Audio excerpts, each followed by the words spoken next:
Hi ladies, I'm going to talk to you about balance today because growing up, I didn't quite understand what my role should be, right? Because we have a wider community and societal influence on our homes as South Asian people that mainly only ethnic people can understand. We almost live two lives. So we live one life, which is in this world that we were raised in, and we try to navigate the best way possible to make that a success for ourselves. And at the same time, we're navigating our cultural and religious elements of life, because we realize that there's a lot of things within our cultural and religious elements that contradict the world that we've been put out into. So in my opinion, that can really affect a person's self-esteem. I know it affected mine. I was outwardly confident and I knew inside I believed in Allah and I was a Muslim, but none of my behavior or the direction I was taking my life in reflected that. And I know there's so many women that can relate to me on this. We have faith, but the implementation of it goes missing somewhere. And personally, I believe that it's the influence that we have at home. If you are raised in an environment where Islam is genuinely being implemented, you won't feel a suffocation and a misalignment. You will actually be taught exactly the parts of Islam that are trying to protect you from this world, like casual sex, for example. The world has made that out to be so easy and it's good for you, and you develop that way and you learn, and it's better to connect with as many people as possible, and you've got your rights as well to have sexual gratification. And what's interesting is the world always manipulates these things. So yes, it is your right to be fulfilled sexually, but in the right parameters and environment. That's what Islam says. So you go from zina being something that can literally send you to hell, like even on earth, it emotionally messes with you and destroys you in many situations. But when you do it in the right environment in Islam, you are actually you are getting good deeds and you're giving charity by making love with your spouse. Like, everything is okay in the right environment. And there's certain things that are completely prohibited. I'm not including those, so please don't start jumping on that.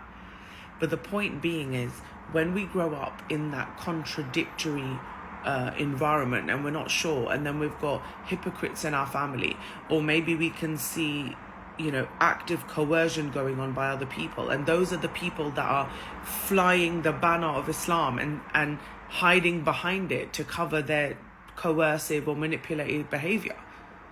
And manipulative people are excellent at doing that. And that's why I promote so much to people to read the seerah of Prophet Muhammad sallallahu alaihi wasallam, read the stories of the female companions, read the Quran for yourself, read science for yourself, understand the systems of body that you live in biologically, understand how the earth and the universe works, watch documentaries, give yourself that knowledge. So when you receive more and more knowledge, it grounds you into more and more about who you are. Because when you receive information, you take it in, you digest it, and then you place it according to, what your internal direction is, what your fitrat is. You then put that in the right place while aligning it with Islamic values. So you might think, yeah, it's cool, let everybody go around fulfilling themselves sexually with whoever, and it doesn't matter, everyone makes their own choice. But if you are a person that plays a part in that, you are actually affecting more than just you. You're affecting the other person affecting you. The people in your life are being affected by the mood and the environment and the consequences of that particular relationship on you. So it might make you moodier, more short-tempered, or you might be spending less time with people because you're running over there. And it's all about balance in life. When these things are put in the right place, they feel the best to us. So when you're going around in these contradictions, I would urge you to not go down the road of rebellion, because what happens is when we receive all these contradictions, I know I did, I went rebellious. I got so frustrated and angry. I was like, how can the person be shouting at me, or did you pray salah, or do you even do this, or do you even do that? That same person is having an affair. How am I supposed to respect that? But when you don't know deen for yourself, you find it difficult to amend your behavior and structure your character around how you're going to behave instead. And our own people are putting us off our own religion. So it's very important for us to educate ourselves to understand where the cultural and religious dichotomies are. Because in our culture, getting married, having babies is your ultimate purpose in life. Like, girls are begging for it. I know I was. I felt like, well, I'm married now. I've gained every person's respect in the family. I've got status now. I can move freely without anyone questioning me. I could be in any place at any time and I'll be like, well, I'm married and my husband knows. It's almost like you're allowed to be a full human being once you have nikah. And in Islam, that is not the case. Our female companions fought in war. Our female companions in our history, our beautiful traditional history, they had businesses. They were widowed. They got remarried. Some of them already had children when they got remarried.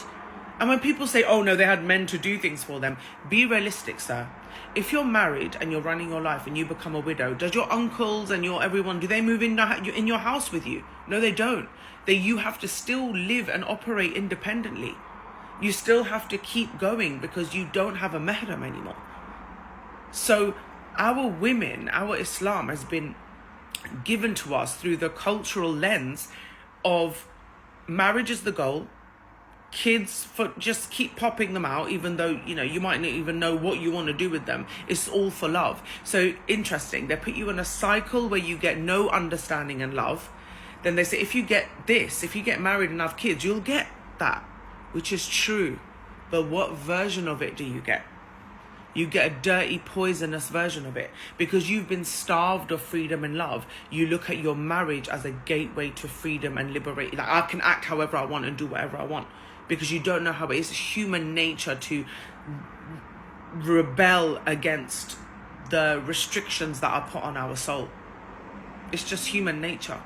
So then you have that and you're like, right, I should be able to do what I want to do. And your husband's like, no, I've got a certain way I want, life to be. And true ultimate freedom doesn't exist on this earth. We are tethered to something in one way or another.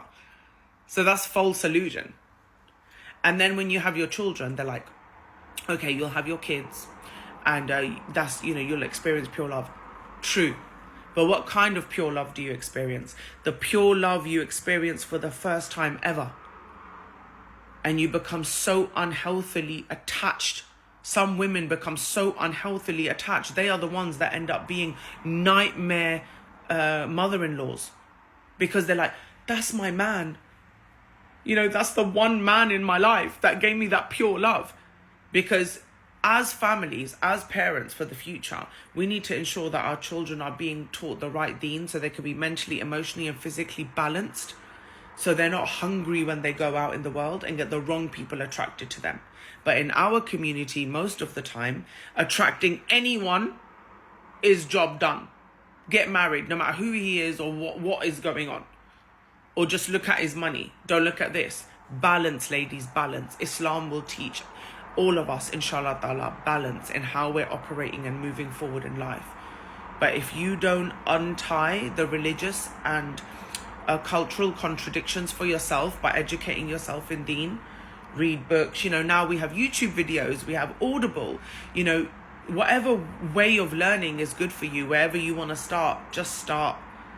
Because you might think, oh, this is going to be such a boring story. But when you actually listen to the stories of our female companions, I've just recently finished, I believe it's Hazrat Nusayba, who protected our Nabi sallallahu alayhi wa sallam in the battle of Uhud.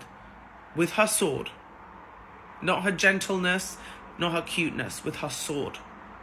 Remember, you have the same dignity and morality as a man